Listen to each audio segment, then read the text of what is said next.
is up, you guys? This is Paolo, and in today's video, we will be doing a very special unboxing. So we will be unboxing a pair na hindi ko in-expect that I will be reviewing on this channel.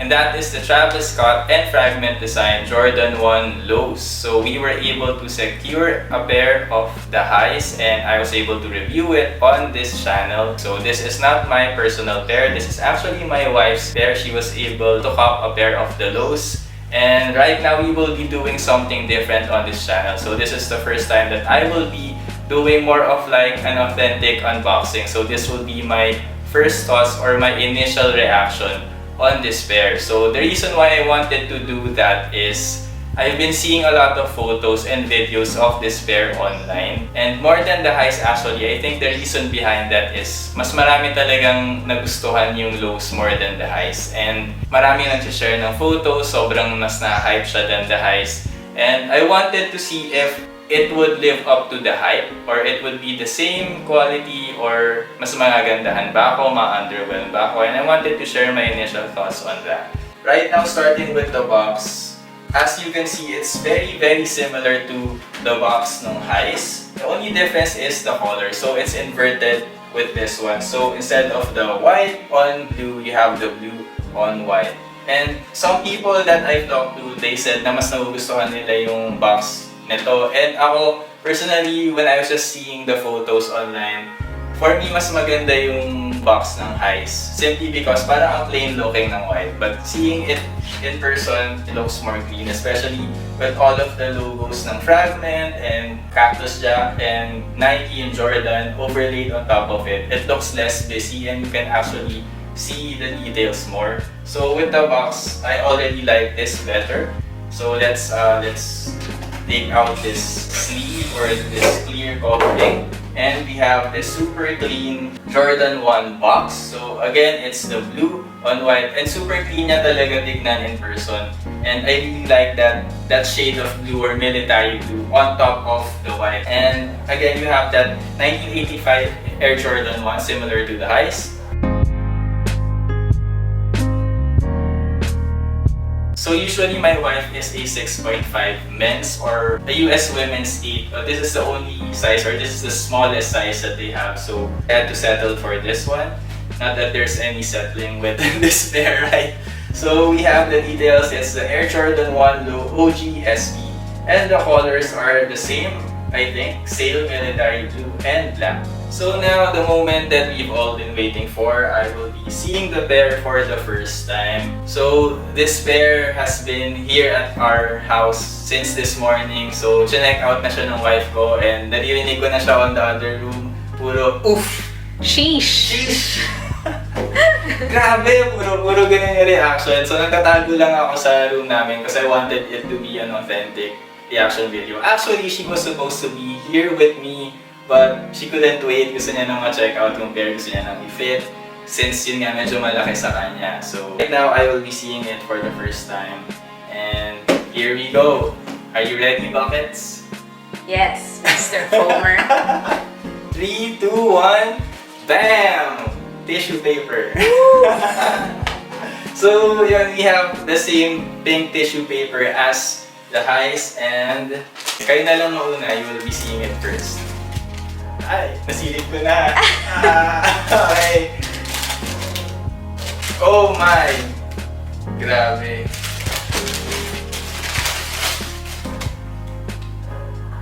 Grabe nga. Sobrang ganda ng details. Okay, wait. So, sa previous video ko, I said that I like the highs more than the lows. Are you changing? I don't wanna be that guy, but I might be flip-flopping. Grabe kasi it's so different talaga when you see a pair in person. Like, I was seeing all of the comments online na mas maganda yung lows over the highs and I was thinking, wait lang, parang I like the highs more since yun nga, yung color blocking is so different and it's so creative. Parang I felt like there was a reason why Hiroshi Fujiwara went with that type of color blocking. So he just wanted the pair to stand out more. But there's just something about that classic Jordan 1 color blocking, and I think that's the reason why for the first time I think people are liking a low version more than the highs. So with this, you can already see, yun nga, the color blocking. You have that black toe Jordan 1 color blocking, and you have that cream reverse swoosh that is iconic na for Travis Scott pairs. And you have that military blue on the heel for Fragment design. And similar with the highs, you have that tooling code on the side, but instead of having the cactus jack on the, I think the tongue part is where it is on the highs. You have it on the heel portion. So with those, actually, that's what I like more than the highs. It's always the heel. Ang ganda ng details sa heel, whether it's the Wings logo or in this particular situation, it's the cactus jack. And let's see nga yung other pair if it's Fragment logo. Oh! Yun nga, Fragment logo siya sa other side with the Wings logo on the upper part of the heel. Heel tab. The heel tab. So we have the Wings logo on the heel tab and then the Fragment double thunderbolt lower portion. So that's actually a very peculiar choice, but I understand the reasoning behind it. They wanted to have all of the brands on the heel part. So you have the Cactus Jack and Travis Scott all on one pair, and then nag-share na lang yung Jordan and Fragment on the other side. So I think for this collab, mas si Travis Scott ang bias dito, right? Okay, so moving forward with the tongue portion of the sneaker, so we have that Nike Air. So walang Jumpman logo dito. So they went OG with this one. It's a Nike Air logo that everyone wants. And oh wait, so meron nga palang Cactus Jack logo on the tongue. So I was wrong. So it's not just on the heel, it's on the tongue as well. And I just noticed there's a little detail here on the other side of the tongue. So you have your OG Air Jordan Wings logo and other details as well. And on the other side, on the other pair, I'm guessing, and yes, we do have that Fragment design logo on the other side. As for the laces, these come initially with these sale laces. So I wish they had these with the highs as well, kasi ang ganda pala niya talaga tignan. And the quality of these laces are so different. It's so high quality. They seem like they're waxed laces. So hindi to yung typical. These are not the typical laces that Jordan 1s or Dunks come in. So again, the quality is very premium with these ones. I actually have laces that are similar. We ordered them online and I switched up my Dunks with these ones. So it's surprising that they have such premium type of laces already coming in with the pair. So they also have, I think, and yes, they have the pink, the blue, and the black ones as alternate laces. I'm not sure if these are waxed also.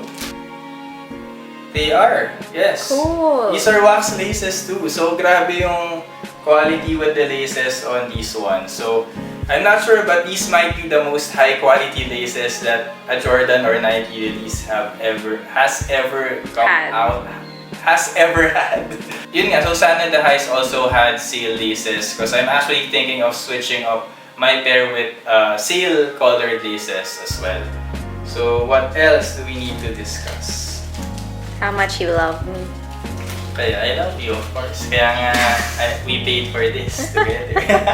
Okay, so lastly, what I noticed is that there's so much sale going on. This is a very sale-dominant shoe. So you have the tongue that is also in sale, you have the laces in sale, and you also have that midsole. It also comes in the sale colorway, and of course the most dominant part, which is the reverse swoosh. So personally, I really like that kasi sobrang fan talaga ako ng anything with sale or anything with off-white or yellowish tone, yellowish white on the shoe, because it gives off that vintage vibe. So that's a detail, or that's a choice that I'm very much into. I like it. I'm all in on that. And lastly, we have the outsole, which is in military blue. We have the inner of the shoe, which is also in military blue.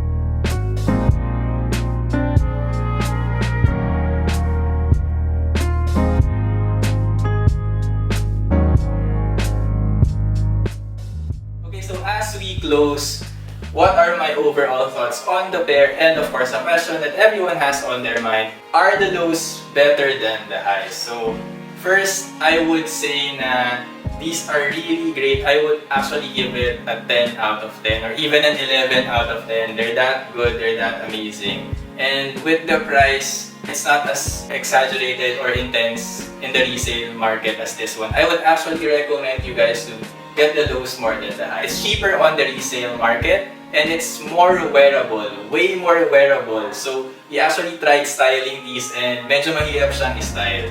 But if you do style it correctly, sobrang ganda niya and sobrang lakas ng dating sa mga outfits nyo. But with these ones, you won't even need to think about what you would be wearing.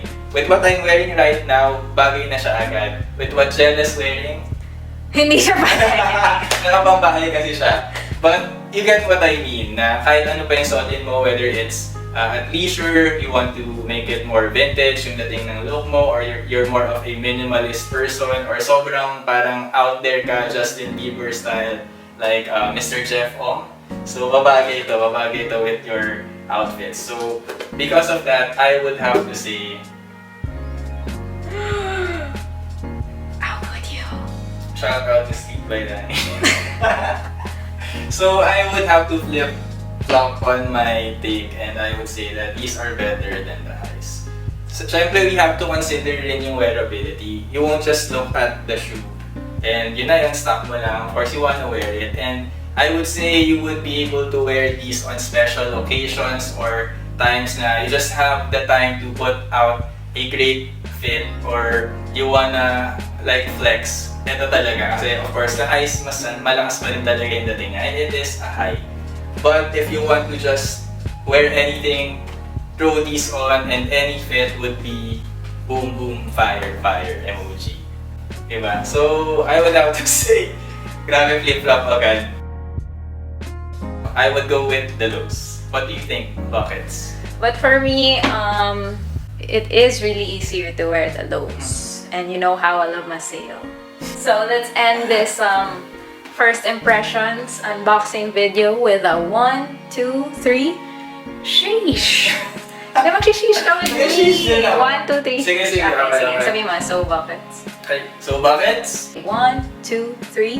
Sheesh!